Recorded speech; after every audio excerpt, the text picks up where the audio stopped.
Nous sommes le 2 décembre 2021 aujourd'hui et la communauté internationale commémore la journée mondiale pour l'abolition de l'esclavage. Nous espérons justement qu'on parlera définitivement d'une abolition absolue donc de l'esclavage, même si l'histoire nous dit que c'est fini, mais sachez que quand on parle d'esclavage, il ne s'agit pas toujours donc de ces chaînes qu'on attachait à nos ancêtres, mais il s'agit aussi de l'esclavage souvent dans les pensées et dans nos actes. Alors, bonne commémoration de la journée internationale pour l'abolition de l'esclavage à tout le monde. Bonjour à tous, fidèles téléspectateurs de Bonjour le Faso.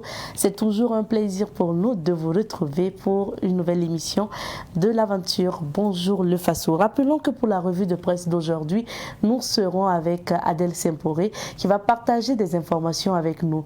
Notre invité du jour est une star du cinéma burkinabé.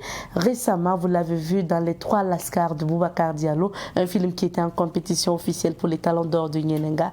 Alors, il s'agit donc d'un acteur de cinéma burkinabé très connu au Burkina, mais également à Hollywood, parce que vous le savez, il a joué dans des films comme Walter, comme la série Guyane. Ce sont donc des productions étrangères.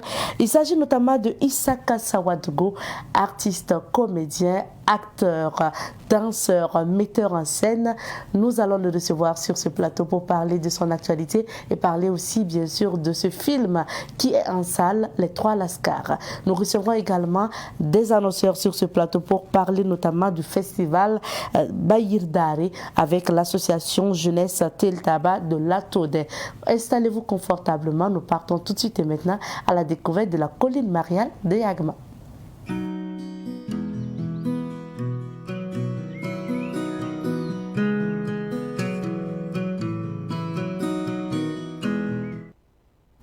Et vous le savez, depuis lundi, nous vous parlons de la colline mariale de Yagma, très connue pour les pèlerinages.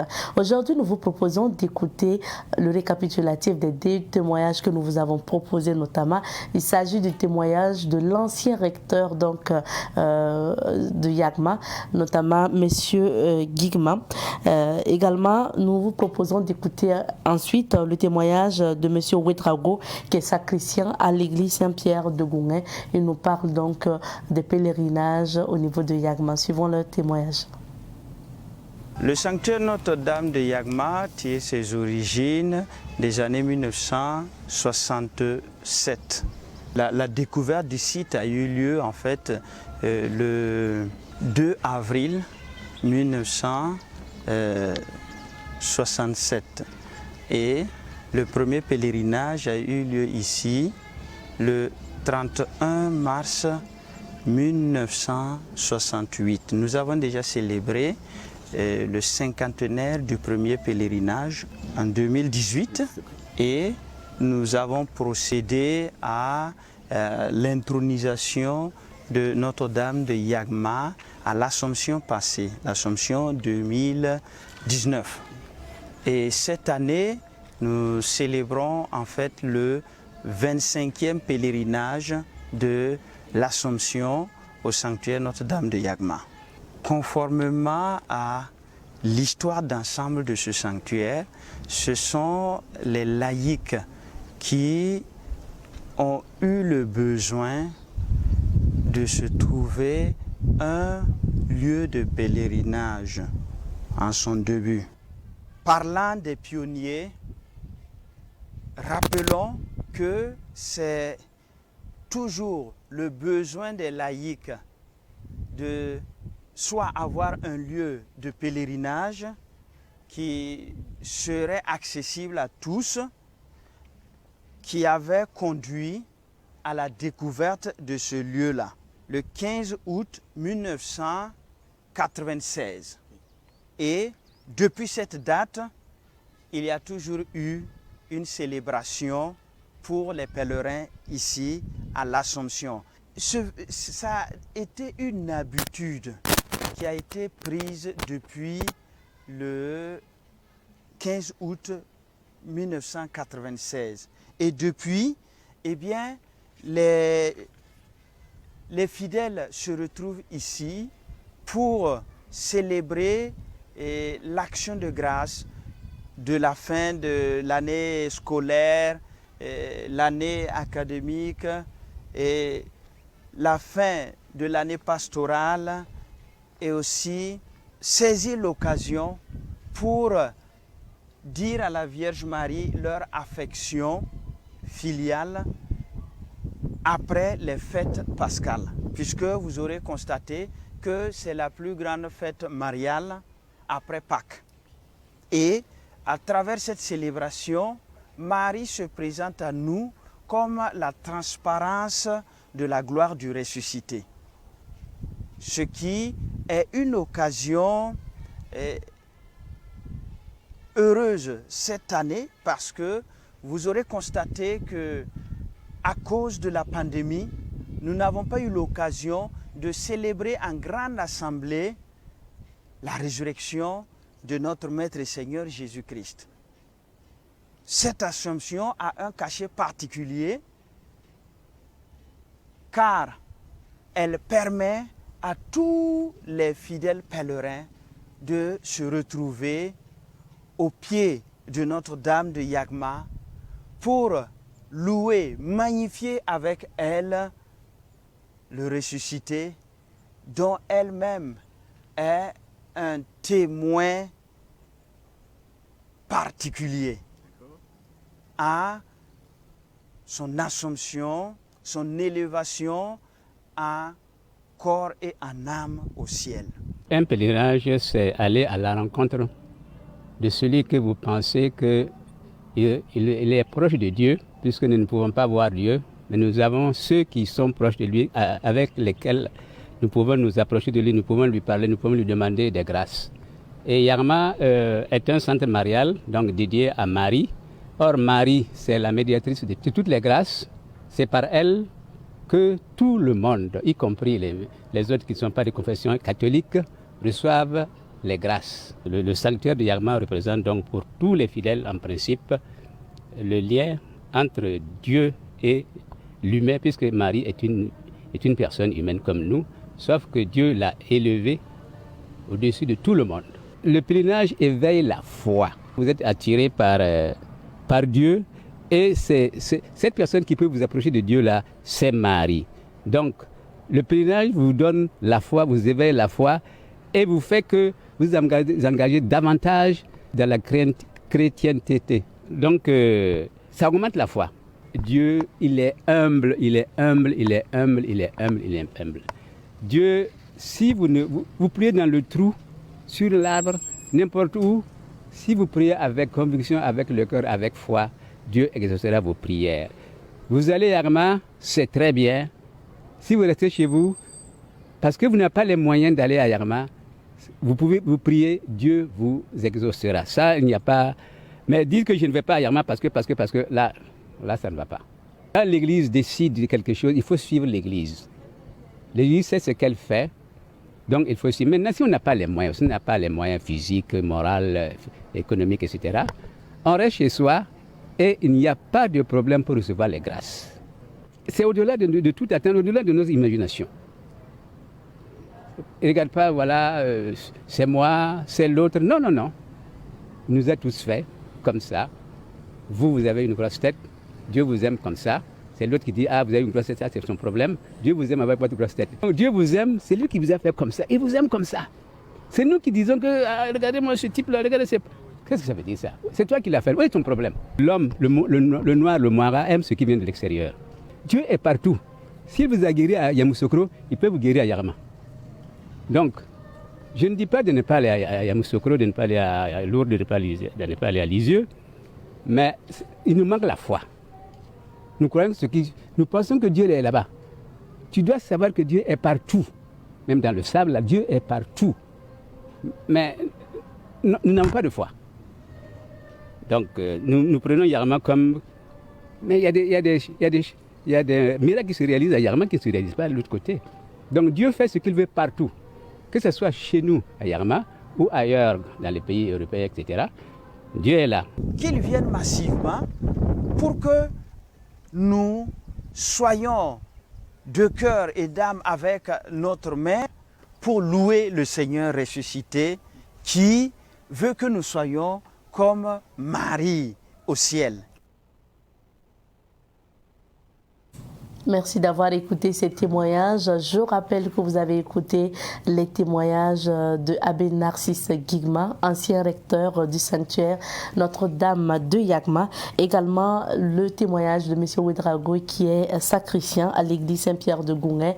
Merci en tout cas aux deux qui nous ont rapporté justement leur témoignage sur les pèlerinages à Yagma et surtout l'historique donc de ce site comme pèlerinage. Je rappelle que cette semaine, nous vous parlons de la colline mariale de Yagma dans la rubrique à la découverte 2.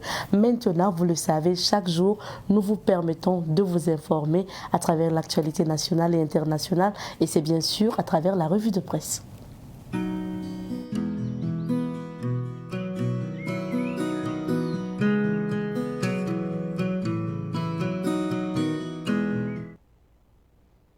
Aujourd'hui, nous sommes à nouveau avec Adèle Semporé pour la revue de presse. Bonjour Adèle. Bonjour Abzeta, ravi de te retrouver. Bonjour à toutes et à tous. Plaisir partagé. Adèle, qu'est-ce qu'on retient de l'actualité? On retient beaucoup de choses et pour découvrir donc l'information traitée dans la presse écrite, tout de suite et maintenant, direction Bobo-Dioulasso pour découvrir la une de l'Express du Faso. Eh bien, à la une de ce journal, on lit ceci: santé, si le sida était comme le coronavirus. Parti de la majorité présidentielle, ces chasseurs de primes contre le terrorisme. Et dans la rubrique Autant le dire, Opération Gundalgou, c'est comme ça qu'il faut combattre les terroristes. Forum sur la coopération sino-africaine. Xi Jinping appelle à poursuivre la solidarité pour construire une communauté d'avenir. Toujours à la une de l'Express du Faso, rouverture des frontières, attention aux variants. Procès assassinat de Thomas Sankara, Gabriel Tamini a failli passer de témoin à accusé. C'est ce que nous propose l'Express du Faso. Et nous sommes à présent avec le journal Le Quotidien.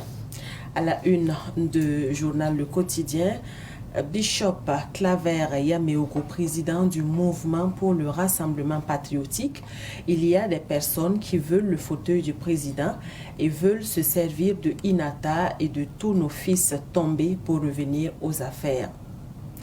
À lire également le compte-rendu du Conseil des ministres, traitement de l'information en période de crise. Le CSC échange avec les responsables d'organes de presse écrites et en ligne. Au commissariat des Nations Unies aux droits de l'homme, bientôt un bureau au Burkina. Altitude Naouri, la 13e édition le 12 décembre prochain. Voyons à présent la une du journal de tous les Burkinabés, Sidoya. Réouverture des frontières terrestres du Burkina, la délivrance en attendant Abidjan. Prix de l'Union africaine des enseignants, Madame Pegdwende Ouedraogo, primée. L'autre regard, c'est une rubrique de Sidoya, Gabon, en attendant 2023. Procès Thomas Sankara, Gabriel Tamini échappe à un mandat d'arrêt. Au coin du palais, il bat son propre fils et se retrouve en prison. Il vole un portable au feu tricolore. Sa maman l'encourage à avorter et elle en meurt. Un prédateur sexuel acquitté pour prescription de l'action judiciaire. Et puis, économie informelle, le difficile accès des compagnies d'assurance. Voyons la une de aujourd'hui au Faso. 5 Business, l'entreprise burkinabé qui vient bousculer le système de mobile monnaie. Procès Thomas Sankara, Gabi sauvé in extremis de faux témoignages. Prof Balima révèle que le Tigre de Tenko avait vu la fin de Sankara. Probable retour de Dadis et Sekouba à Conakry et injonction de la CPI. Bientôt, justice pour les Mater Dolorosa du stade du 28 septembre. C'est une interrogation de aujourd'hui au Faso. Et puis, FOCAC 2021, Pékin s'engage à être le partenaire le plus crédible des pays africains. À lire également les informations du Conseil des ministres, quelques points, 72,28% de recettes et 77,53% de dépenses du budget 2021 exécutées. Décret portant organisation et fonctionnement des CPGE, gare aux fonctionnaires missionnaires, organisation contre Omicron. Et puis variant Omicron, l'Afrique de l'Ouest touchée à son tour. Nous sommes à présent avec le pays. Procès de l'assassinat de Thomas Sankara, Gabriel Tamini échappe de peu à un mandat de dépôt pour faux témoignage. Opération conjointe à Gundalgou contre le terrorisme, de la nécessité de maintenir le cap de l'offensive. Crise sécuritaire au Burkina, le pur pour le recrutement massif de VDP. Forum sur la coopération sino-africaine sous le signe de la promotion du développement durable. Agression de journalistes lors de la marche du 27 novembre, l'AJB condamne. Dans la rubrique Révélation, on lit ceci.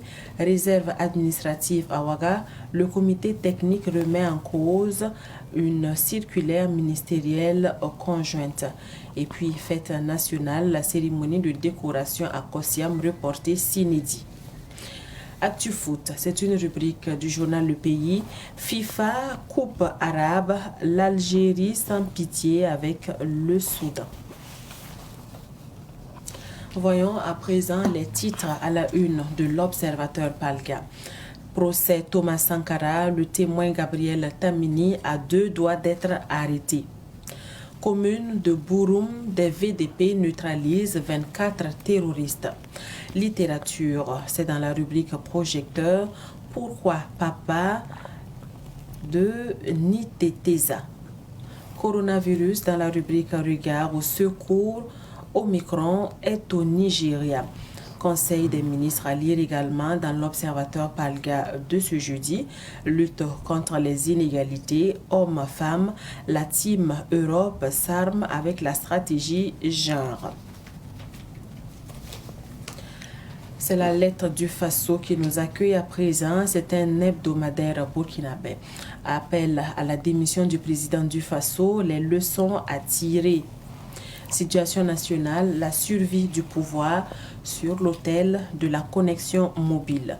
Les lettres secrètes, CNSS, un concours interne annulé. Marche du 27 novembre, 135 millions de francs CFA pour les partis de la majorité présidentielle. ARCEP, le mandat de 4 conseillers arrivé à terme depuis longtemps. Cyber-escroquerie, 88 millions de francs CFA transférés dans une banque fictive belge. Toujours à la une de la lettre du Faso, 8e conférence ministérielle du Forum sur la coopération sino-africaine, les attentes des acteurs burkinabés.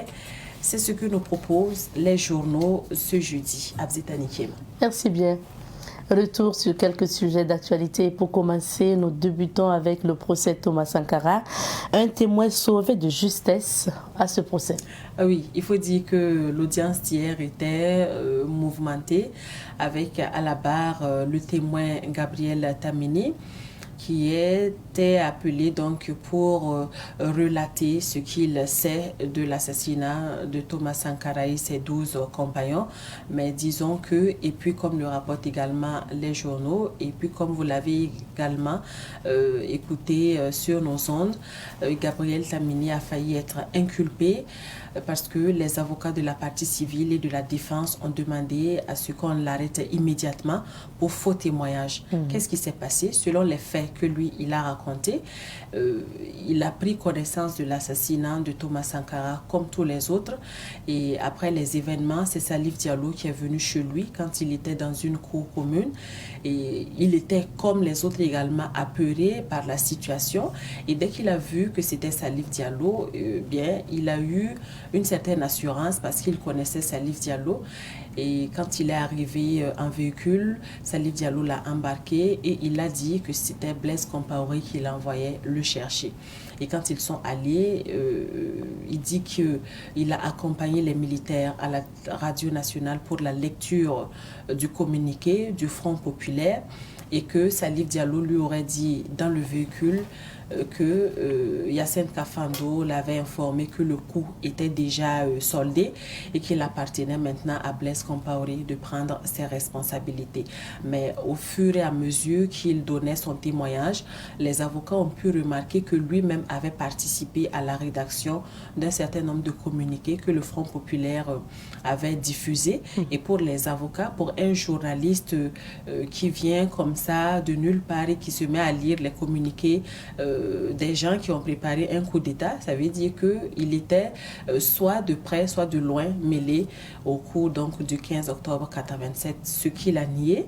Il dit qu'il l'a pris comme ça parce que Salif Diallo lui a dit que c'est après avoir raté Étienne que lui, Gabriel Tamini, a été donc appelé pour la lecture des communiqués. Et par la suite, il a été donc nommé directeur de la presse à la présidence.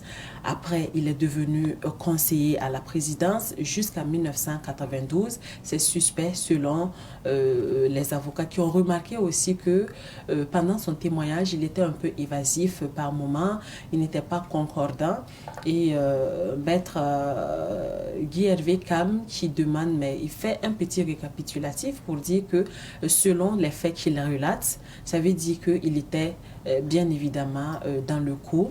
Et il faut que le parquet en tienne compte et qu'on l'arrête parce qu'il a eu la chance de n'avoir pas été cité comme accusé, mais plutôt cité comme témoin. Et donc, au regard de ce qu'il a dit, il faudrait que le parquet l'arrête immédiatement et qu'il comparaisse comme accusé. Il a fallu une suspension avant que le parquet militaire ne décide de le laisser toujours comme témoin parce que selon le parquet, ses propos sont concordants et concorde aussi avec ce qu'il avait dit au juge d'instruction. Donc, il a été sauvé de justesse. Il a poursuivi son témoignage et son audition se poursuit toujours ce matin. Mais après Gabriel Kamini, il n'était pas le seul, j'allais dire, à la barre hier, puisque l'expert en communication et en journalisme, le professeur Serge Théophile Balima, était aussi à la barre comme témoin. Il était le directeur de la presse à la présidence sous Thomas Sankara. Et selon son témoignage, il a été le dernier à avoir communiqué avec Thomas Sankara avant le coup fatal. Il dit que quand il était avec le président, il a reçu 2 coups de fil. Le premier coup de fil qui venait d'une dame et selon le témoin, ça pouvait être son épouse ou une de ses sœurs qui l'alertait de la situation. Et l'appel disait « Oui, Thomas, il faut te sauver parce qu'ils vont venir te tuer. » Et Thomas aurait répondu « Le soir à 18h, on en reparlera. » Et c'est ainsi qu'après l'avoir fait le point, et il a constaté que la présidence n'avait pas son ambiance d'antan parce que la garde n'y était pas. Et quand il est rentré chez lui, son épouse l'a informé que Arba Diallo l'avait manqué donc au téléphone. Et il l'informait qu'il y a une information qui circulait, qui venait de l'armée, qui disait aux civils de ne pas tourner aux alentours de la présidence dans l'après-midi. Donc pour lui, le coup était bien évidemment bien préparé. C'est après maintenant qu'il a eu vent de l'assassinat du président Thomas Sankara. Le troisième témoin qui était à la barre, c'était Michel Toé, frère de Fidèle Toé, lui aussi qui était à la barre pour son témoignage. Rappelons que Fidèle Toé était ministre de la fonction publique sous Thomas Sankara. Et selon le témoignage de Michel Toé, c'est Jean-Pierre Palme, lui accusé, qui l'avait informé pendant les faits enfin pas pendant les faits, mais après les faits, qu'il y avait 2 commandos. Un premier commando qui était dirigé par Yacine Kafando et un autre commando dirigé par lui-même et que eux, ils avaient la mission de secourir le premier commando au cas où il échouerait. Et donc, c'est son témoignage. Bien évidemment, il a été confronté à Jean-Pierre Palm, qui a tout nié en bloc. Et donc, disons que l'audience se poursuit toujours ce matin à Ouaga 2000 pour le procès de Thomas Sankara et ses 12 compagnons. Donc, la suite dans nos prochaines éditions. D'accord. Et deuxième actualité, les VDP du Bouroum neutralisent 24 terroristes. C'est une information que nous rapporte l'observateur Palga dans son contenu de ce jeudi. L'Obs qui cite des sources concordantes qui feraient cas d'un assaut mené par les volontaires pour la défense de la patrie de la commune de Bouroum. Bouroum, il faut dire, la commune est située dans la province du Namentenga, région du centre-nord. Et ces VDP auraient reçu l'information qu'un groupe armé, des hommes armés préparaient une attaque. Et dès que les volontaires pour la défense de la patrie ont reçu l'information, ils se sont préparés pour surprendre les hommes armés. Ils ont lancé l'assaut et selon la source de l'observateur Palga, les VDP, dès leur arrivée, ont été accueillis par des tirs et donc d'échanges de tirs. On solde le bilan de 24 terroristes neutralisés par les VDP, mais au rang des VDP, on note des blessés. L'Obs parle de 3 VDP blessés, dont 2 grièvement par balle, et qui ont été transférés dans un centre de santé à Kaya pour des soins appropriés. Et voilà, l'Obs qui rappelle aussi que la situation s'est dégradée dans cette localité. On se rappelle encore et on a vu la vidéo qui a circulé sur les réseaux sociaux, une vidéo présentée comme le déplacement des populations de Dablo, Dablo qui se situe donc dans cette région, et des populations qui fuient donc leur localité pour des raisons de sécurité. Il y a eu également Foubé qui s'est vidé de sa population. Donc plusieurs localités dans cette région, en tout cas, se vident de plus en plus de leur population. On ne peut que féliciter les VDP qui ont anticipé les choses en n'ayant pas attendu que les groupes armés fassent le pas avant qu'ils ne réagissent. Ils ont pris l'initiative d'aller vers le groupe terroriste et de mener l'assaut pour en sortir victorieux avec 24 terroristes neutralisés. C'est aussi, j'allais dire, ce que nous attendons aussi de nos forces de défense et de sécurité. Plusieurs personnes, plusieurs lanceurs d'alerte, plusieurs populations des localités touchés par le terrorisme confient que le plus souvent, quand ils voient des mouvements suspects, ils alertent immédiatement les forces de défense et de sécurité, mais ils sont surpris de voir que rien n'est fait immédiatement. C'est après attaque que les forces armées nationales s'arment maintenant pour répondre. Donc ce que nous attendons, ce qu'attendent les populations dans ces localités, c'est l'anticipation, c'est de ne pas attendre que des populations soient attaquées, des soldats soient attaqués avant d'apporter la réponse. Donc félicitations au VDP de Bouroum et puis on va souhaiter prompt rétablissement aux blessés par balle. D'accord. Et troisième actualité, on parle de cette alerte au niveau de la police municipale. C'est un communiqué qu'a publié donc la police municipale. Un communiqué qui qui évoque un fait insolite parce qu'on parle d'un cercueil qui a été sorti d'un cimetière pour être revendu. Eh bien, selon les faits relatés par le communiqué du service de l'information et de la communication de la police municipale, c'est en réalité un regretté qui a été inhumé mais sans le cercueil. En réalité, on a payé le cercueil pour le décédé qui est parti des suites de Covid-19 selon les informations et selon des considérations religieuses, le regretté n'a pas été enterré avec le cercueil, il a été enterré sans le cercueil et la famille a voulu revendre le cercueil en question au menuisier qui avait fourni le cercueil. Et donc, les populations ont vite alerté et le menuisier en question a été interpellé et il a été remis au service compétent selon la police municipale qui rappelle que ce sont des faits à ne pas faire, à éviter. Parce que quand on parle de coronavirus, on ne va pas imaginer que le cercueil qui a reçu le corps puisse être donné à d'autres personnes pour enterrer une autre personne. C'est à éviter et la police municipale appelle en tout cas les populations à collaborer, à dénoncer des faits comme ça s'ils venaient à voir. Donc c'est vraiment appelé à plus de responsabilités. Peut-être que la famille ne savant pas quoi faire avec le cercueil, a voulu reprendre l'argent ou peut-être en voulant revendre à un prix dérisoire, mais c'est vraiment à éviter, j'allais dire. D'accord, pour terminer, nous parlons de ce variant Omicron qui atterrit en Afrique de l'Ouest. On parle de coronavirus et l'actualité, c'est ce nouveau variant du Covid-19. Omicron qui atterrit en Afrique de l'Ouest et qui inquiète de plus en plus après l'Afrique du Sud qui a déclaré donc ses premiers cas du variant Omicron. C'était le tour du Nigeria et puis le Ghana qui déclare aussi hier ses premiers cas du variant Omicron. Il faut dire que selon les informations, les cas présentés sont des voyageurs. Au Nigeria, il semble que ces voyageurs sont venus de l'Afrique du Sud. Au Ghana, des voyageurs qui seraient venus du Nigeria et de l'Afrique du Sud.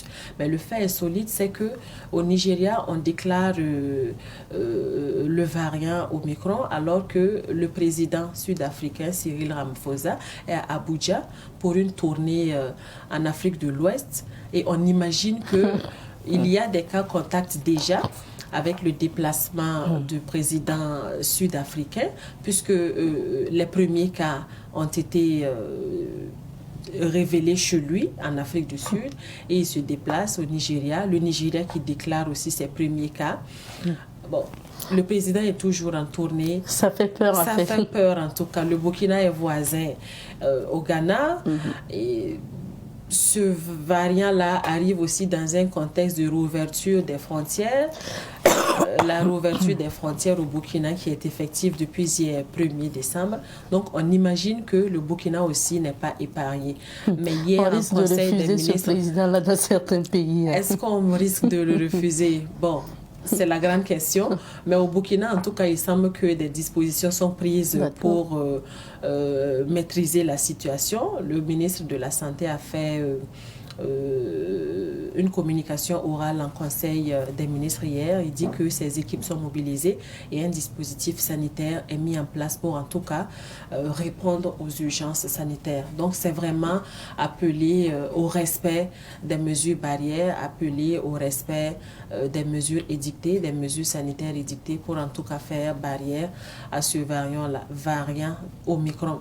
Rappelons aussi que c'est ce variant Omicron-là qui est à la base du report de la conférence internationale des partenaires techniques et financiers du Burkina, une conférence internationale qui devrait se tenir aujourd'hui et demain en Belgique et qui a été reportée parce que ce variant a sévi en Europe. Donc, c'est vraiment de faire attention et de respecter les mesures barrières. Important. Merci bien, Adèle. Merci à toi et très belle journée à toutes et à tous. Merci. Reste avec nous, nous allons te raccompagner avec la météo.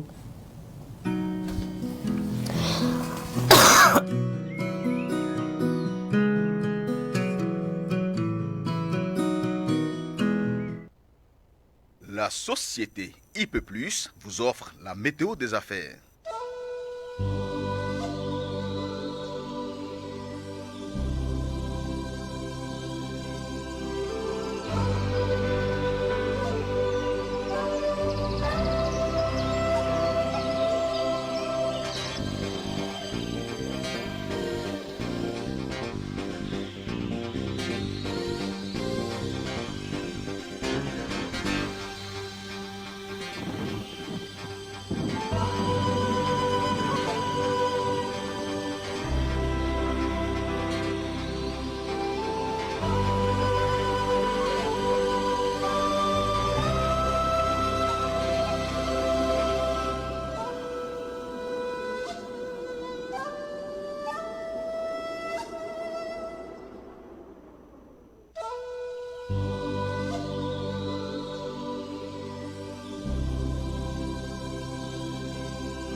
météo des affaires vous a été offerte par la société IP+, le numéro 1 du haut débit.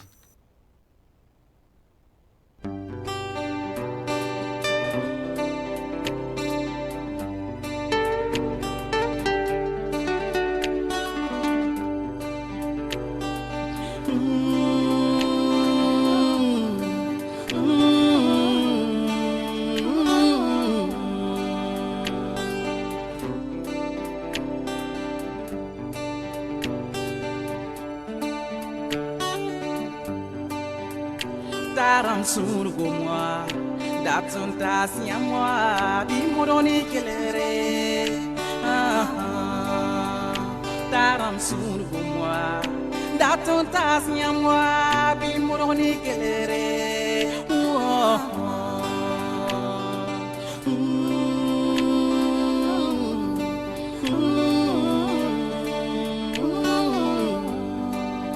Bila nubiga.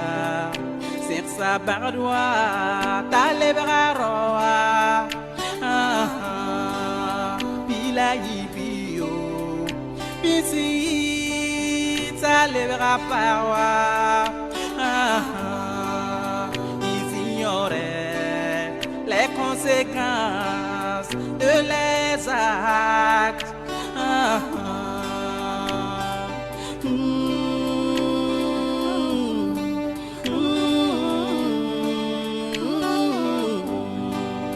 Quelques mois plus tard, l'adolescente est tombée enceinte. Voilà venu le temps du calvaire pour ses lunes.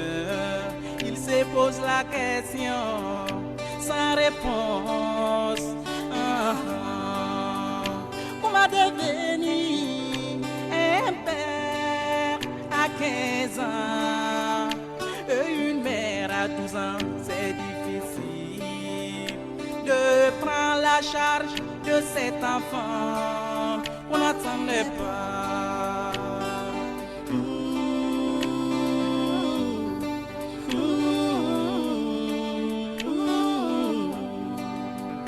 3 mois plus tard, examen marqué, Welayaye.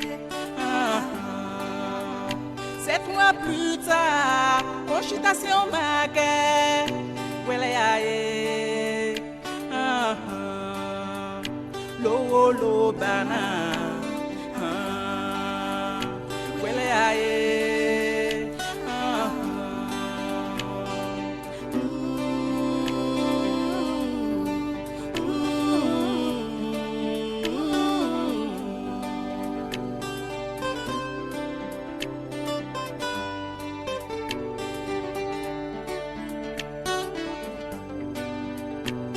Le jour de l'accouchement, elle a perdu trop de sang. La fille, elle a souffert. Oh Yako,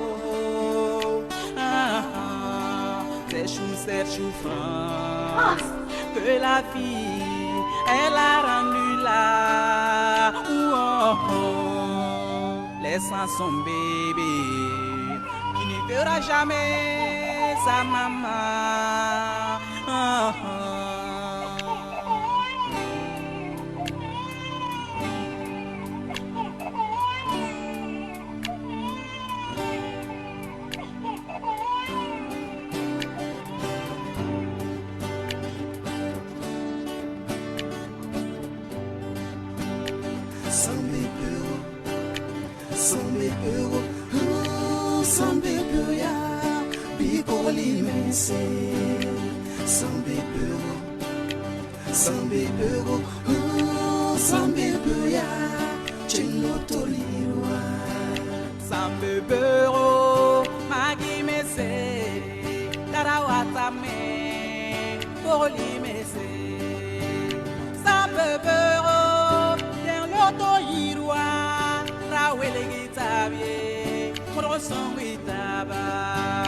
La jeunesse a besoin d'éducation.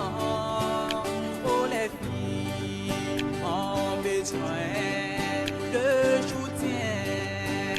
RACS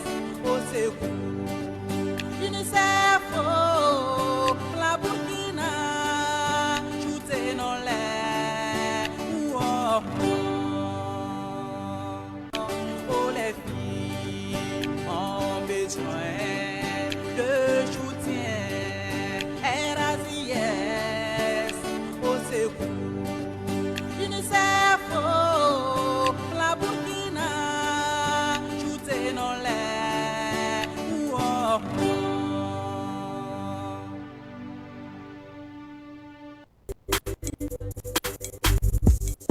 Elle me dit, ma fille, faut te caser. Nous poursuivons avec cette émission. Avant de recevoir notre invité du jour, nous recevons des annonceurs sur ce plateau et nous parlons du festival Bayidare avec l'association Jeunesse Teltaba de Latodin. Nous recevons pour vous Monsieur Désiré Zambelongo qui est le président de l'association Jeunesse Teltaba de Latodin. Bonjour à vous Monsieur Zambelongo. Bonjour. Également sur ce plateau, Monsieur Rimnordo Nakulma, secrétaire général de la même association. Bonjour et bienvenue. Bonjour Madame, merci. Merci à tous les deux d'être sur ce plateau pour nous parler du festival Bayidare. Mais avant, présentez-nous votre association, Monsieur le Président. Ok, Madame, merci. Avant d'arriver à la présentation de notre association, permettez-nous de dire quand même un grand remerciement à Savane Média, à ses premiers responsables et aussi à tout le personnel de tout ce qu'ils mènent afin que la communication quand même soit relayée partout dans le Faso, mais surtout de l'accompagnement que nous avons bénéficié, notre association, je vais dire par là, chaque fois que de besoin. Maintenant, quant à notre structure association, c'est une association qui a vu le jour depuis 2008, suite à un constat d'une frange de la jeunesse de la commune de Latodin, de constituer quand même un cadre d'échange, de partage et de communion, afin que main dans la main nous puissions travailler pour l'essor de notre commune qui est Latodin. Et quels sont, Monsieur le secrétaire général, les objectifs et missions de cette association? Merci Madame. Comme il le disait tantôt, Monsieur le Président, Latodin, c'est une commune de la province du Passoré. Voilà. Nous, ressortissants de cette commune, nous avons trouvé depuis 2008 important de mettre en place une association qui va regrouper d'abord les jeunes, trouver un cadre d'expression et d'activité au profit de la jeunesse de cette commune pour contribuer, qu'on soit de près ou de loin, au développement de la commune en accompagnant non seulement la population, mais aussi les autorités locales dans le cadre du développement de la commune. Voilà. Donc c'est essentiellement les objectifs résumés de notre association. Et c'est certainement pour le développement de votre commune que vous avez lancé ce festival il y a cela 5 ans, parce que nous sommes à la 5e édition cette année, le festival Bayidare. C'est quel type de festival? Ok, c'est un festival d'appel à la source, qui veut que toutes les filles et les fils de la commune de Latodin puissent quand même communier dans la fraternité, vraiment dans l'entraide, à la promotion et à la consolidation quand même des valeurs traditionnelles et sociales, afin d'arriver au développement quand même de notre chère commune qui est Latodin. Un festival placé sous le thème cette année de cohésion sociale et développement de la commune de Latodin. Quelle contribution de l'histoire et de la culture pour une jeunesse résiliente et participative? Pourquoi le choix de ce thème? Ce thème, c'est un thème d'actualité. D'abord, si on prend l'intitulé cohésion sociale et développement, aucun développement ne peut se faire sans la cohésion entre les ressortissants de la commune, entre la population de la commune. Nous avons pensé qu'il est temps qu'on se penche sur la question de la cohésion sociale, la cohésion entre les ressortissants de la commune pour participer en tout cas activement au développement. Quant à la thématique de l'histoire et de la culture, nous avons trouvé que un peuple sans culture, c'est un peuple qui est amené à divaguer dans le néant. Donc nous avons pensé que le retour à la source est très important pour nous. Et voilà pourquoi nous avons prévu échanger avec des traditionnalistes sur des questions liées à l'histoire et à la culture donc, de notre commune pour bien informer la jeunesse. Et cette jeunesse-là pourra donc agir en fonction donc, de cette histoire et en fonction de la culture de la commune. Parlons maintenant du programme de cette année. Pour ce festival, quel est le programme d'activité? Ok, le programme d'activité va se dérouler autour des 10 jours, à savoir les 4 et les 5. Donc nous allons commencer le premier jour, c'est-à-dire le samedi, à partir de 10h avec la cérémonie officielle. En même temps, cette cérémonie officielle sera ponctuée par des animations des troupes de danse de la commune. Cela va nous amener jusqu'à autour de 13h par là. Suite à ça aussi, nous allons quand même faire une remise des prix des Olympiades. Il faut dire qu'on avait organisé des Olympiades. C'est une excellence pour encourager nos petits frères qui sont à l'école. Donc nous allons faire une remise aux lauréats qui ont pu quand même se distinguer de façon positive lors de cette compétition. Après cela, nous allons faire une petite pause afin que quand même les gens puissent se connaître, se présenter, échanger, qui est l'objectif même quand même de Baïdari. Les invités vont connaître davantage les fils de la commune et vice-versa. Dans l'après-midi, nous allons entamer avec la finale du tournoi Tiltava. Il faut se dire aussi qu'on a organisé un tournoi Tiltava qui a regroupé tous les villages de la commune. Donc la finale, c'est le soir, le samedi 4. Dans la matinée du 5, nous allons reprendre les activités avec une causerie auprès des personnes notables, ceux qui ont certaines les pans de notre histoire, à partir de 8 heures. Nous pensons que 2 heures va suffire pour faire cette activité. À partir de 10 heures, nous allons faire une communication, un échange avec les historiens qui ont fait des études sur l'origine et l'histoire de la commune. Et cela va être de 10 heures jusqu'à midi. C'est un appel qu'on profite lancer à l'ensemble des étudiants et aux élèves, au corps enseignants, afin qu'on puisse quand même participer à cette activité qui est d'une importance capitale pour eux et pour nous. Après cette activité d'échange avec les historiens sur les origines de notre commune, on va encore entamer autour de midi, 13h par là, avec les animations de troupes et puis quand même un grand marché, à savoir un Rassandara qui va toute la ville sera animée. C'est là jusqu'à 16h. À 16h, nous allons terminer avec une activité phare, une danse populaire qu'on dénomme le Fongo.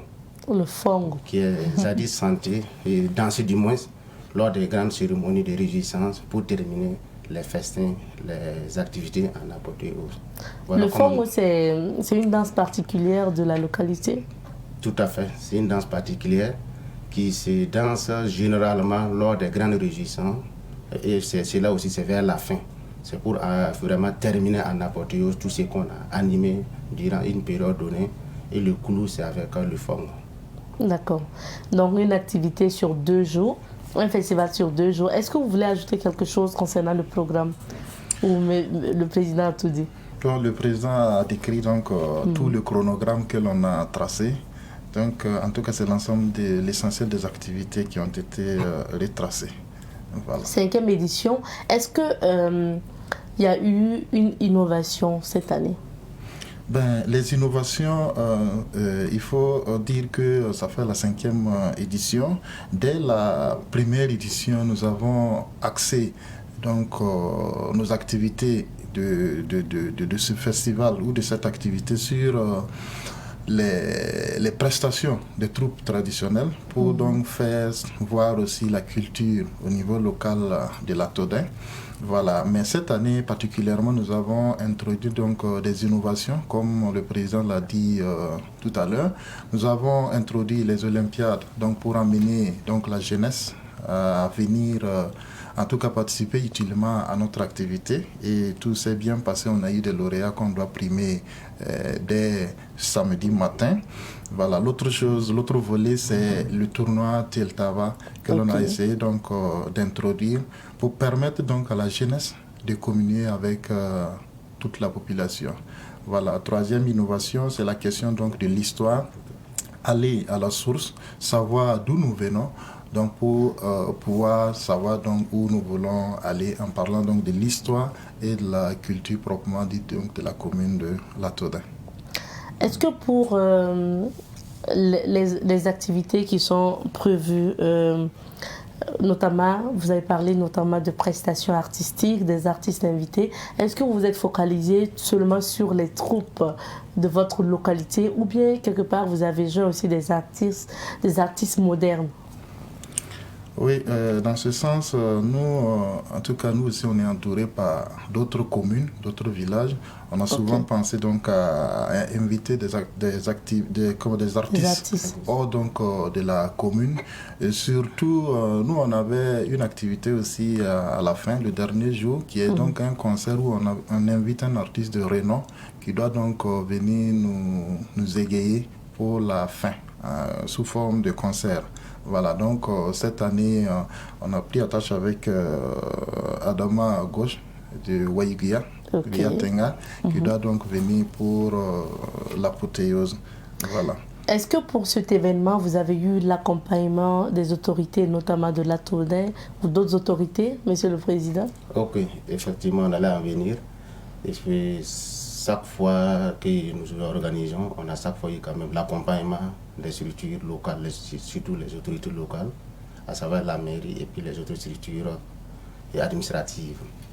Mais à part ces gens-là, que nous profitons en même temps faire un appel de remerciement, ce sont les personnes de ressources. Je pense que c'est grâce à eux que l'association arrive chaque fois que des besoins, arriver à mener à bout ces activités. Donc nous remercions l'ensemble des personnes ressources de notre commune. Nous remercions également les porteurs de cet événement, à savoir notre patron, qui n'est autre que Mahmoud Bonkongo, PDG de Ebomaf. Nous remercions également notre sage, Kario Jean-Baptiste, qui nous a accompagnés dans la sagesse, dans les conseils et dans la bénédiction. Également notre frère Sal Kabouri, quand même, chaque fois que nous organisons, il a chaque fois été avec nous pour nous accompagner dans notre activité. Il y a les deux parrains que nous n'allons pas oublier cette année, à savoir Paul Sawadogo de Sol Confort et de Koro Daniel pour leur orientation, pour leur accompagnement pour cette activité. Donc nous supposons que votre budget est bouclé comme vous avez de l'accompagnement et des partenaires. Parce qu'on sait que surtout dans cette période de crise sanitaire et sécuritaire, très souvent c'est difficile d'organiser un festival. Mais vous êtes à votre 5e édition et vous avez des personnes qui vous accompagnent. Donc ça veut dire que vous n'avez pas eu de difficultés financières, n'est-ce pas? Non? Dans toute organisation, il ne manque pas, mais quand même, nous avons la chance à ce niveau. Il faut se dire que quand même, on est assez accompagné. Et vous l'avez si bien dit, le contexte, même surtout dans notre thème, on a parlé de la résilience. Donc, on est conscient, ce qui fait qu'il y a beaucoup d'activités qu'on a essayé quand même de mettre à un niveau et au minimum pour pouvoir tenir compte de tout ce qui se passe. Donc, sur le plan accompagnement, quand même, on se dit que c'est acceptable. Alors, Monsieur le secrétaire général, rappelez-nous les dates de cet événement et bien sûr le lieu ou les lieux où, je ne sais pas, les activités vont se passer dans le même endroit ou bien ça sera dans plusieurs endroits. D'accord. On rappelle donc Bailli d'arrêt de jeunesse Teltava de Latodin se tiendra les 4 et 5 décembre. Le 4 samedi, et 5 décembre, c'est ce week-end même, le samedi et dimanche. 4 et le dimanche 5 décembre 2021 à Latodin. Voilà. Et les activités vont se dérouler essentiellement à la Maison des Jeunes et de la Culture de Latodin. D'accord. Voilà. Alors, Monsieur le Président, quel est votre appel à l'endroit de tous ces ressortissants de Latodin qui vous suivent actuellement, mais pas seulement les ressortissants de Latodin, puisque tout le monde peut venir à la fête? Vraiment, notre appel, c'est la mobilisation de tous les fils, afin qu'ensemble nous pouvons, main dans la main, travailler quand même à ce que ce bailli d'arrêt, en dépit de tout, soit un bailli d'arrêt réussi, un bailli d'arrêt quand même qui va permettre à ce que la fraternité, la cohésion sociale, tout ce qui est aspect quand même d'amour et d'appartenance soit inclus ces jours-là, ces 2 jours dans la commune. Donc c'est un appel de mobilisation de l'ensemble des fils de la commune, des communes voisines, les sympathisants des ITL et aussi quand même un appel à tous les connaissances de la commune, à ce qu'on vienne fédérer dans l'ensemble ces jours-là pour quand même que Bailli d'arrêt soit un grand réussite. Merci beaucoup. Merci à vous d'être passé. Merci beaucoup. Je rappelle que nous recevions pour vous Monsieur Désiré Zambelongo. Il est le président de l'association Jeunesse Teltaba de Latode. Également sur ce plateau, Monsieur Rimnokdo Nakulman, secrétaire général de la même association. Avec nos invités, nous parlions notamment du festival Bayidare qui va se tenir les 4 et 5 décembre prochains, c'est-à-dire ce week-end. C'est à Latode. Nous disons au revoir nous disons au revoir du moins à nos invités avec ce clip.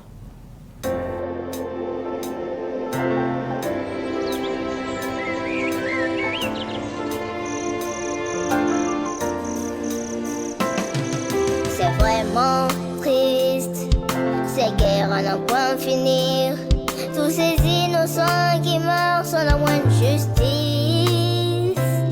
Est-ce une réalité ou un rêve? Est-ce un monde qui se perd? As-tu pris ton bâton de pèlerin? Tu es mon frère, tu es ma soeur, tu es mon père, et toi ma mère, tu es mon ennemi. C'est ce qu'on veut me faire croire, c'est pas ta faute. Si on est séparés, tu vis au nord et moi au sud. Donne-moi la main, donnons-leur une leçon à ces politiciens, à ces politiciens. Nos espérances, que la colombe blanche prenne son envol, que nos différences s'unissent face au mal. Une Afrique unie, fils et filles, quelle que soit ton ethnie, quelle que soit ta religion, tu restes mon frère, tu restes ma sœur. C'est plus qu'un chant, un hymne à l'amour. Alors, chantons en chœur afin que la paix renaisse.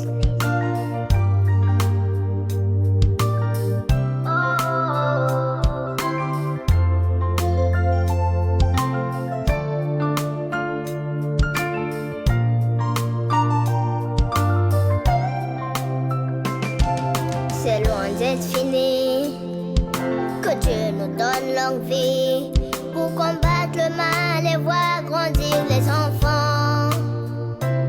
C'est pas encore le bout du tunnel, armons-nous de plus d'amour. As-tu pris ton bâton du pèlerin?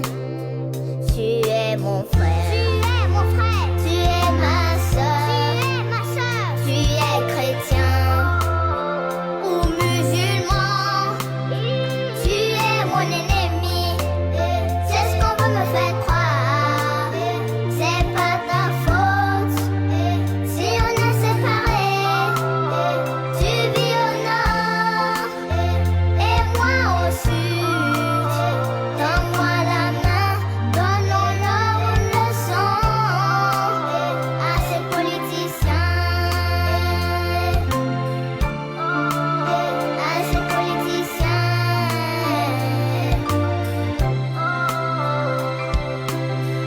La paix, ce n'est pas un mot, c'est un comportement. Merci, Nana Boigny. Cherchons, cherchons, cherchons l'argent, cherchons, cherchons, cherchons, cherchons l'argent.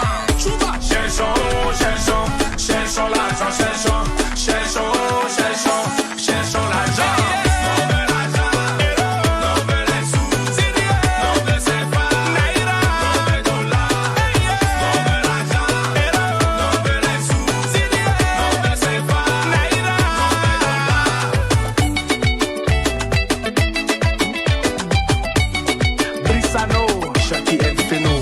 Tout le monde travaille à cause de l'argent, on dort plus à cause de l'argent. Tu dis je t'aime, on te dit l'argent, même bonjour, on répond l'argent. Raison pour laquelle jour et nuit je prends mon temps pour travailler sans relâche. Pas le temps de se lamenter car le confort est au bout de l'effort. Non mais l'argent, non mais les sous, non mais c'est pas, non mais dollars.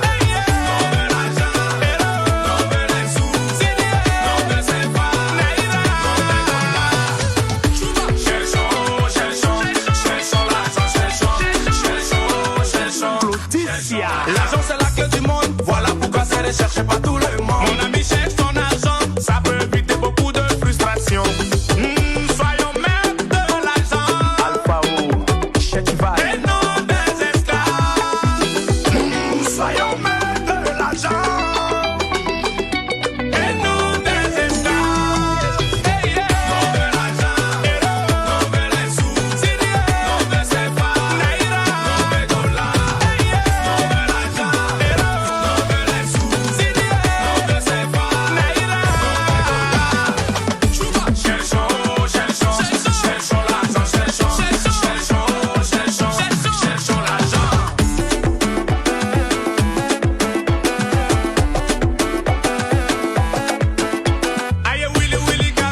L'eau lave, mais l'argent rend propre.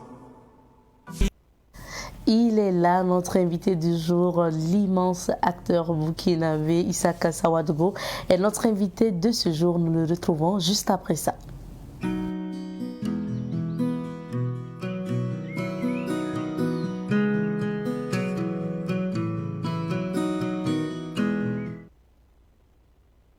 Nous allons débuter cet entretien avec l'immense acteur burkinabé, maintenant on va dire acteur hollywoodien.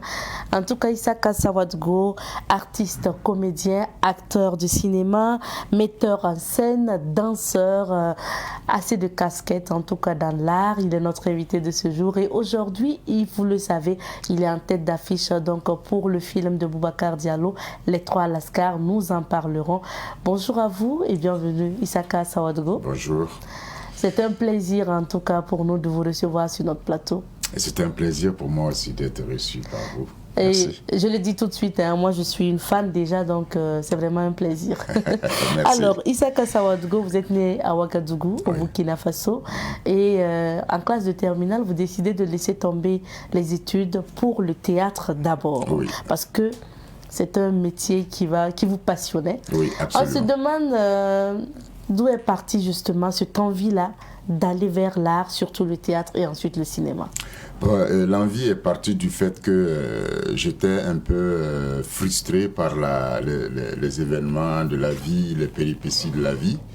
Et j'étais un jeune très engagé et j'avais très envie de parler. C'est-à-dire, dès mon enfance, dès ma tendre jeunesse, je ne parlais pas beaucoup, mais je n'aimais pas non plus beaucoup tout ce qui me semble injuste et tout ce qui me semble pas humain. Donc et je ne gardais pas ma langue dans la poche, je parlais. J'aimais beaucoup parler, j'aimais beaucoup dire ce que je pense et faire des propositions. Puisque dans la vie, il ne s'agit pas de détruire ce que les autres ont construit, mais il s'agit de donner son point de vue. Et c'est comme ça que, c'est dans un cadre comme ça que j'ai grandi en fait, que ma famille était comme ça, on était direct, on n'aimait pas trop cacher les choses, on aimait aller droit au but, et puis on oublie et on avance. Donc c'est dans ça que, même étant à l'école, et que les activités culturelles nous permettaient de nous exprimer, notamment le théâtre, je me suis vite intéressé à ça. Et c'est au niveau, comme vous venez de le dire, au niveau de la terminale, que j'ai décidé de rejoindre la troupe du théâtre de la Fraternité en tant que professionnel. Nous étions les premiers et les professionnels, si vous voulez, en théâtre. Nous ne sommes pas les premiers à faire le théâtre, mais sur le plan professionnel, nous étions les premiers parce qu'on a eu des cas d'identité avec pour métier artiste comédien. Et bien sûr, du théâtre au cinéma, il n'y a qu'un pas maintenant. Oui, du théâtre au cinéma, en réalité, on peut dire que la personne et les techniques, c'est les mêmes, les connaissances, c'est les mêmes, c'est l'acteur, mais c'est seulement le terrain de jeu qui change. D'accord. Au théâtre, on est en face d'un public et le spectacle respire, le spectacle vit avec le comédien au jour le jour. Au cinéma, on fait une seule fois pour toujours. Et c'est après l'image maintenant qui va apporter l'œuvre auprès du public. Donc l'acteur n'est pas là. Et le constat que nous on fait, et les téléspectateurs aussi peuvent confirmer cela, c'est que Isaka Sawadgo, que ce soit au théâtre, au cinéma, c'est un bon acteur. Ah, je me sens très à l'aise. Vous êtes à l'aise. On se demande, quelle est votre astuce pour bien jouer? Quelle est la stratégie de Isaka Sawadgo pour toujours réussir les scènes qu'on lui confie? Exactement, c'est une très très bonne question, merci beaucoup. D'abord, il faut croire au personnage qu'on te donne. Le personnage qu'on donne à un acteur n'est pas un personnage créé, fictif, hors du commun des mortels, hors de l'homme. C'est l'homme que nous regardons. En fait, les acteurs sont en quelque sorte, comme disent les autres, le miroir de ceux-là qui sont en face d'eux. Voyez. Donc, il retransmet l'image que la personne reflète. Et moi-même, en tant qu'humain, alors donc, quand il y a un personnage, nous essayons de capter, de construire un esprit pour ce personnage. Et quand on construit cela, on croit au personnage. Par exemple, si moi qui n'a jamais été dans une école de santé, qui ne connaît pas la médecine, si on me dit aujourd'hui, Isaka, tu dois jouer le rôle d'un docteur, ben, je ne vais pas aller me mettre à caricaturer le docteur, mais je vais chercher à comprendre comment un docteur vit, comment est un docteur, comment il porte son titre de docteur, parce que être docteur, c'est toute sa vie. Donc moi, je vais essayer d'être le docteur de l'intérieur et je n'ai rien à faire. Je suis le docteur, un point. Et j'y crois. Donc quand je suis en face du patient, je dois me comporter selon l'éthique qui me sied. Comme docteur, je suis le docteur. Donc j'ai en face de moi quelqu'un qui a besoin de moi et j'ai besoin de lui aussi parce qu'il est venu en consultation. Donc il y a tout un travail intérieur, tout un travail de confiance, de croyance, je dirais, pour ne pas dire que le jeu d'acteur, c'est un peu comme, diront les religieux, il faut croire en quelque chose. Alors l'acteur croit en son personnage et rentre dans le personnage et devient le personnage. Donc il faut réussir son travail de recherche. Exactement. Donc ça demande beaucoup de temps pour l'acteur de trouver le personnage. C'est pas du jour au lendemain. On peut pas se lever aujourd'hui, on a un scénario et demain, on est l'acteur et on joue. Il y a très peu, presque inexistant, dans le monde entier, des acteurs de haut niveau qui arrivent à faire ça. Il leur faut du temps. Voilà. Alors, Isaka Sawadgo et cette voix imposante-là, cette voix qui, toujours quand vous jouez, vous avez une voix quand même spéciale qui s'impose tout de suite. Est-ce que vous l'avez travaillé aussi? Oui, ça se travaille. Et aussi, c'est comme la communication. Vous savez, l'homme est constitué de manière simple par Dieu, d'abord, parce que c'est Dieu qui est notre créateur. Mais quand vous remarquez, même moi je suis chrétien. Quand vous lisez la Bible, à chaque fois que Dieu parle, il parle avec autorité. Ouais, il parle avec neutralité. Il parle en tant que Dieu, il ne parle pas en tant que quelqu'un qui est soumis. Donc l'homme, en quelque sorte, pour être créé à l'image de Dieu, doit avoir une parole qui soit neutre, universelle et imposante. Donc c'est un travail d'acteur qui se fait. Et à un moment donné ou à un autre, quand on a compris sa vie d'acteur, on doit aussi travailler cela. Par exemple, dans tous les films que j'ai faits, et qu'on me propose des rôles où je joue le rôle d'Africain ou le rôle de quelqu'un qui est un peu malheureux, je refuse d'être une victime. Ça veut dire que je suis un homme, un être humain qui va incarner une vie et qui va porter un esprit et qui va aussi faire croire au public ce qu'il est. Donc il parle avec autorité, il vit avec autorité et c'est ça, ça se travaille. Et puis bien sûr, les succès donc vont s'enchaîner à travers les films dans lesquels vous jouez. Commissariat de Tampi, Ouaga Saga, ça c'est vraiment les anciens films. Récemment, on parle de ces longs métrages à bout de souffle, La Nuit des Rois, La République des Corrompus, Le Chant des Fusils.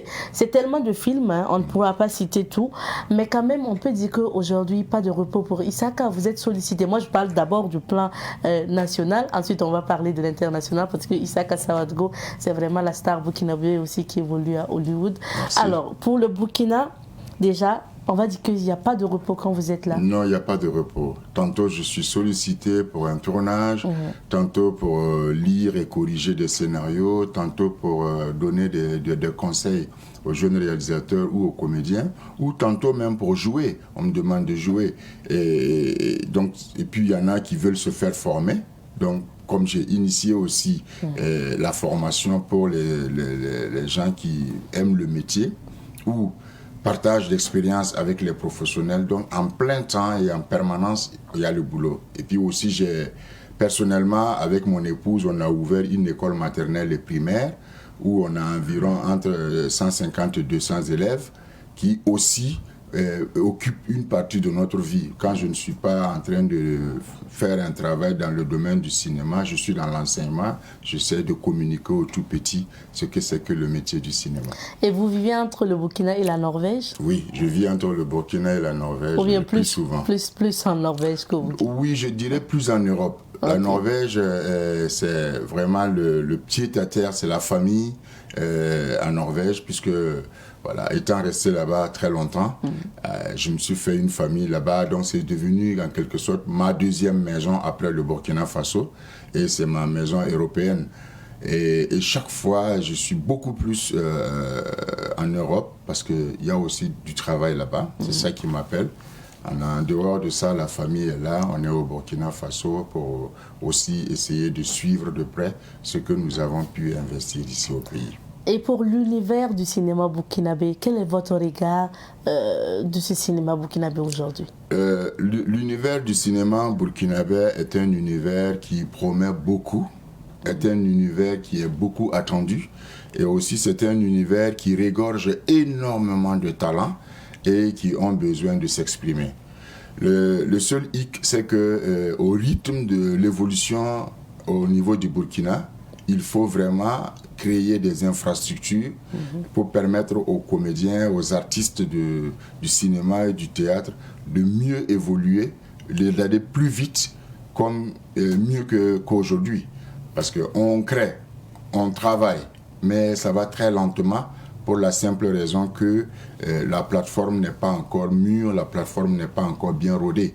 Bien que nous disons que nous sommes le pays qui est en avance dans le cinéma au niveau de l'Afrique et que nous portons les grands festivals comme le FESPACO, et le Festival panafricain des séries et autres, nous pouvons dire que quand même le Burkina, quand on regarde, l'industrie n'est pas encore très bien établie. Voilà, donc il y a encore du travail à faire et je pense que tous les acteurs y travaillent, d'en haut jusqu'au plus bas niveau de l'échelle. On y travaille et Inch'Allah, je suis sûr et certain qu'un jour, on parlera du vrai professionnalisme en matière de cinéma au Burkina. Déjà, on en parle, parce que le Burkina est un incubateur qui sert vraiment toute l'Afrique de l'Ouest en technicien, en comédien, c'est le pays où vraiment je dirais que en matière de culture, l'État a fait un grand effort et même que la société même a fait un grand effort. C'est le pays où on peut tout parler. On a la liberté d'expression, la liberté de création, la liberté d'entrepreneuriat. Et ça, c'est très important. Nous allons maintenant nous intéresser au Issa Kassaouadougou de l'Europe. Donc, vous avez joué justement à Hollywood des films comme Walter, on a vu, une série, la série Guyane. Comment se fait la rencontre avec l'Europe pour ces projets? Les projets avec l'Europe se font, c'est beaucoup plus professionnel qu'ici au Burkina ou en Afrique. D'abord, c'est structuré. Il y a un système qui est là, qui existe, et l'acteur ou les artistes ne se perdent pas. Ils ont des repères. À l'heure actuelle, je peux vous assurer que je suis très bien organisé à ce niveau parce que j'ai des agents qui travaillent pour moi et qui ont fait des CV, qui ont fait tout un document de photos, d'images, et qui ont des plateformes sur le plan international, sur le net et partout. Donc quand on rentre dans cette plateforme des agents et qu'on cherche un acteur africain, tout de suite les liens se resserrent et on voit la proposition que tous les agents ont fait.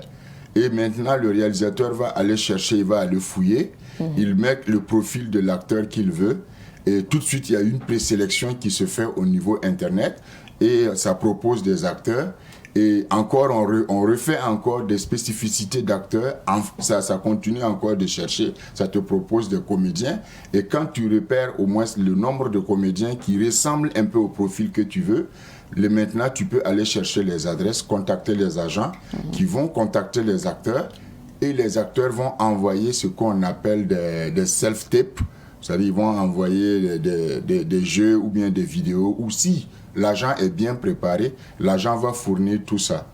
Si l'acteur est sélectionné dans le film, par le réalisateur. En ce moment, il prend, le réalisateur prend attache avec l'agent, l'agent maintenant va discuter avec lui, prend le scénario, il dit, moi je suis d'accord, c'est mon agent, c'est mon comédien, mais il faut d'abord qu'il donne, c'est lui qui a la dernière parole. S'il aime le scénario et qu'il a envie de le faire, on vous reviendra et puis on va signer, on va parler maintenant contrat. Vous voyez la procédure, oui, c'est structuré. Donc moi j'ai actuellement sur mon bureau, j'ai au moins une dizaine de scénarios que je suis en train de lire. J'ai déjà envoyé au moins 5 scénarios de self-tape, c'est-à-dire que je me suis filmé moi-même, fait des trucs. Et là, c'est pour là aussi où j'ouvre une fenêtre aux comédiens burkinabés. Quand je dois faire ça, j'invite 2 ou 3 comédiens qui me donnent la réplique et je m'arrange pour qu'ils soient dans l'image, pour qu'on nous voit ensemble. Comme ça, quand j'envoie à l'international, on voit aussi que la personne qui me donne la réplique est un Burkinabé ou une Burkinabé et il peut avoir des chances que ces gens-là soient appelés pour le film. Pourquoi pas? Pourquoi pas? Donc voilà un peu comment ça se passe. Donc c'est un travail de longue haleine. Ici au Burkina, on est très loin. Et naturellement, on est très bien payé quand on joue à Hollywood ou en Europe, que bien sûr au Burkina. Hein. Bien sûr, non, être bien payé, c'est quoi? C'est en réalité. En termes de cachet. En termes de cachet, ça dépend du budget du film. Si au Burkina, on a un budget d'un film qui vaut 1 milliard. Mais ça n'arrive pas très souvent. Ne dis rien, ne dis pas ce que tu dois dire. Parce que ça va arriver. Voilà, moi c'est un souhait, c'est une prophétie que nous puissions tourner des films d'1 milliard. Disons seulement Amen. Amen. Voilà, bien. Donc s'il y a un budget d'un film qui vaut 1 milliard, ça veut dire que l'acteur sera payé conséquemment. Il sera bien payé parce qu'il y a les fonds. En Europe, il y a des films qui aussi ne reçoivent pas tous les fonds. Hein. Donc on est obligé de travailler sur des miettes, sur des cachets qui ne valent même pas des cachets burkinabés. Mais sauf que en Europe, il y a des contrats qui lient l'acteur, qui sont très bien négociés par les agents, et l'acteur peut avoir un pourcentage du revenu à la fin. Voyez. Donc ça complète quoi, ça compense. Alors, et vous avez eu, à travers ces films dans lesquels vous avez joué, vous avez eu beaucoup de reconnaissances au niveau national et international, environ 16 récompenses. C'est plus que ça. C'est plus que ça maintenant. Donc on va dire que ces chiffres même sont dépassés. Ouais. Quel est le prix qui vous a plus marqué? Le prix qui m'a le plus marqué aujourd'hui, pour parler en termes vraiment de mon cœur, tous les prix m'ont marqué. Tous les prix, jusqu'à nos jours, tous les prix m'ont marqué. Pourquoi je dis ça? Parce que chaque prix représente une valeur. Chaque prix représente un groupe de personnes qui ont regardé une œuvre qui vient de moi et qui m'octroient le prix. Et les prix ne sont pas pareils. Ouais. Il y a des prix de meilleur acteur, il y a des prix de meilleur... Il y a tellement de nominations, mais tous les prix sont importants. Mais le plus important des prix, c'est quand je me lève le matin. Je vous assure que même au Burkina, parfois, le matin, je pleure. Je me lève le matin, n'importe où je rentre, n'importe qui me voit, même du plus petit aux plus vieilles personnes, c'est que Dieu vous bénisse et que Dieu continue à vous élever dans le travail que vous faites. Vous élevez le nom du Burkina, nous sommes fiers de vous. Ça, c'est le prix, le plus grand prix que je reçois tous les matins et que je me nourris de ça. Et franchement, je pleure pour le Burkina parce que c'est un pays qui a des talents inexprimables. C'est-à-dire c'est exponentiel les talents que nous avons ici au Burkina. Mais quand on a eu des récompenses à l'international surtout, et qu'on a joué à Hollywood, on a tourné un peu dans plusieurs films, est-ce que quand on vous rappelle au Burkina, est-ce que vous avez encore envie de jouer au Burkina? Si. J'ai envie de venir m'exprimer. C'est au Burkina, je suis né au Burkina. Il faut aussi que j'apporte Mais là, vous coûtez plus cher, en fait, ou bien? Non. En termes de cachet? Non, je ne coûte pas plus cher. C'est ça. Tout part de la négociation. Par exemple, un réalisateur burkinabé qui s'approche de moi, qui dit « Voilà mon film, je veux travailler avec toi ». D'abord, il faut savoir que quand tu proposes un travail à un acteur qui est quand même, qui a quand même du métier, On ne commence pas tout de suite par se dire on n'a pas d'argent, on sait qu'on ne peut pas te payer. Bon, donc, il faut partir avec ton scénario. Parce que moi, le plus important, c'est le rendu. C'est le travail qui compte d'abord. Laisse-moi le temps de lire ton scénario. Donne-moi le temps de bien comprendre, de te poser les questions qu'il faut. Et si on s'accorde, même si tu n'as pas d'argent pour travailler avec moi, si le scénario me plaît et que le message que tu veux apporter à la nation burkinabé et à toute l'Afrique et au monde entier est un message universel qui vaut la peine d'être incarné par moi ou par quelqu'un d'autre, mais moi je m'en fous que ce soit moi ou quelqu'un d'autre. En tout cas, moi je te dirais, on y va. Maintenant, la question d'argent, on va discuter. Si tu me dis je n'ai pas assez d'argent pour te payer, donne-moi ce que tu as. Moi, l'essentiel que le film soit porté, le film soit vu. Et je suis certain que l'argent que tu n'as pas au départ pour me payer là, va me revenir d'une façon ou d'une autre, si l'image est bien, si le film est porté, si le film est bien. Donc, de grâce, j'appelle tous les réalisateurs burkinabés à arrêter de commencer d'abord par dire « Ah, nous savons que nous ne pouvons pas vous payer. » Ben, restez, allez-y, ramassez vos cousins et vos cousines, faites votre film et puis on s'en tient pas là. Pas des acteurs professionnels comme Issaka. Voilà. Alors, on va parler maintenant des 3 Lascar, tête d'affiche de ce film-là. Un film qui était en compétition officielle pour les Talons d'Or de Yenenga. Ça n'a pas marché pour vous, hein? Déçu? Non, mais ça a bien marché. Bon, ça a même trop bien marché. Parce que le Talon d'Or de Yenenga, c'est un titre qui est un titre honorifique. Mais il y a combien de films des Talons d'Or de Yenenga qui n'ont jamais été vus autant que les 3 Lascar qui, en moins de 3 semaines, a battu le record même sur 007. En Côte d'Ivoire, dans les salles au canal Olympia, là, ben, en tout cas au niveau de l'Afrique, je pense que nous avons eu plus d'entrées que le film américain 007. Ouais, c'est pour vous dire qu'on peut faire du travail au Burkina. Et tout a été tourné au Burkina. Tout a été fait au Burkina. Entre Ouagadougou et Koubri. Vous voyez que, et on ne se rend même pas compte qu'on est à Ouagadougou. On se croirait à Ibiza ou je ne sais pas où. Mais en tout cas, je peux vous assurer que c'est encore une fois une confirmation que le Burkina Faso, c'est le pays vraiment du cinéma. Et comment Boubacar Diallo vous fait appel dans ce projet et pourquoi vous l'acceptez? Boubacar Diallo, pour moi, c'est un véritable un exemple dont tous les jeunes réalisateurs devraient aller rencontrer et essayer d'être à son école. Un exemple de réussite en matière du cinéma et de l'industrie cinématographique. Il travaille bien, il est très discipliné.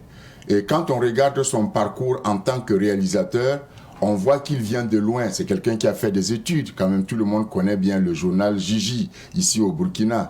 Le journal du jeudi et bien d'autres choses qu'il a initiées ici avant de virer au cinéma. Donc, quand on regarde la caricature même du réalisateur, on se dit, ben, ce type, il a quelque chose, quoi. C'est-à-dire que lui et moi, je ne dirais pas que c'est de l'amitié ou de grand frère à petit frère, mais c'est plus que ça. Je dirais que c'est presque une famille dans les deux sens. Une famille dans le sens humain, burkinabé, et une famille aussi dans le sens professionnel. Okay. Parce qu'il est très, très, très, très organisé. Il sait ce qu'il veut et il s'est entouré des profanes que lui-même a formés. Et aujourd'hui, il constitue une équipe de professionnels qui, en un temps record, il sort un film. Est-ce que c'est l'histoire des 3 Lascar qui vous a motivé à... Oui, l'histoire, quand il m'a donné le scénario, tout de suite, j'ai lu le scénario, j'ai vu la trame, et je vous assure que pendant que je lisais le scénario, je riais, je pleurais, mes larmes coulaient, et tout le monde demande, mais qu'est-ce que tu es en train de faire? Je dis, mais non, il y a un scénario qu'on m'a proposé, mais ça va cartonner. Rappelez-nous justement l'histoire, notre temps est en train de filer, rappelez-nous l'histoire des 3 Lascar. Ben, l'histoire des 3 Lascar, comme beaucoup le savent déjà, c'est 3 hommes mariés, amis, qui vivent côte à côte, c'est des voisins, qui ont des maîtresses dehors. L'un, qui est porté par moi, issu d'une famille de polygames, veut retourner dans la polygamie, donc s'est trouvé une Chiza qu'il veut marier, mais la Chiza elle est très maligne. Elle dit non, marie d'abord celle qui est dedans, puisqu'il n'a pas encore épousé celle qui est dedans. C'est juste un mariage traditionnel avant de me marier, parce que je sais que si tu me maries là, Je vais devenir comme elle. Voilà. Donc voilà l'histoire d'Idriss. Et il y a Momo qui lui aussi vit en couple, mais trouve son compte dehors. Et puis voilà, le troisième, Laron, qui lui aussi a des problèmes de profession, d'érection et tout, mais il a quand même une Chiza. Et la Chiza aussi est une seconde femme de quelqu'un. Donc vous voyez, c'est carrément le revers, l'autre côté de la société. On est allé simplement s'asseoir et regarder. Et je pense qu'ils ont trouvé le truc et ils l'ont ramené à nous. Il a bien fait son casting parce que vraiment, quand on regarde les acteurs qu'il a amenés d'Abidjan, du Burkina, d'un peu partout pour composer son équipe, ça démontre encore une fois que c'est du professionnalisme qu'il a vu. Il n'a pas donné le rôle à n'importe qui. Il y en avait qui avaient été pressentis dès le début, qui ont désisté parce que tout simplement pour une raison ou une autre. Mais cela ne veut pas dire qu'ils ne sont pas bons. Mais en tout cas, dans le filtre là, il a pu retenir ce qu'il lui fallait. Et voilà aujourd'hui le résultat. Ça donne un bon film qui est au programme. Et puis voilà une histoire donc avec des hommes qui ont des Chiza dehors et ensuite décident donc d'aller en voyage, faire leur virée avec les Chiza et puis voilà leur avion qu'ils sont censés avoir pris pour se rendre justement à Abidjan. Fait un crash. Comment faire pour revenir à la maison?